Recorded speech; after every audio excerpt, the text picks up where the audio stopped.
I grew up in a very small conservative town in Southeast Tennessee, and my dad was an OBGYN. So in my house, sex was not taboo. I heard just about everything through his conversations with patients on the phone for the most part, plus the information that they gave to me. But as I entered into adolescence, it quickly became apparent that the level of kind of confidence and empowerment that I felt discussing sexual issues or even going to my parents with questions was not a feeling shared by many of my peers.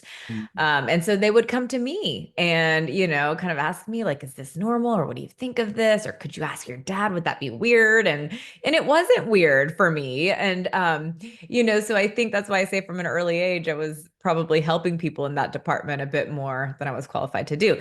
Yeah, Fast I just want to forward. I just want Yeah. to put it at this moment. I'll bet you're thinking the same thing.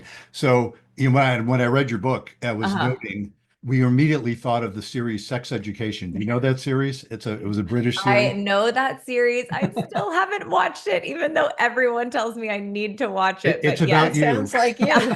so I hear. This high school kid who his mother is a sex therapist, and he ends Yep, up becoming the go-to guy on his high school campus yep, about sex yep. questions. I know, Anyway, as my poor Please kids will continue. probably be as well. Yep. so fast So, forward. yeah, so fast forward, we ended up moving to Texas. I was at the University of Texas studying psychology and took a human sexuality elective and was just hooked. I think it was at that point that I discovered that you can get a really unique perspective into someone's psyche by asking them questions about how they understand, experience, and express their sexuality. And by the time I graduated, I think I had taken every human sex ed course the university offered and really focused all of my research and training in that department.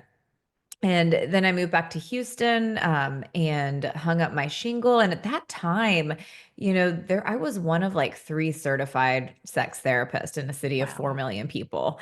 Mm, So there was wow. a need, and it has just been the most rewarding journey and calling, and I feel so fortunate to have this opportunity to help people there.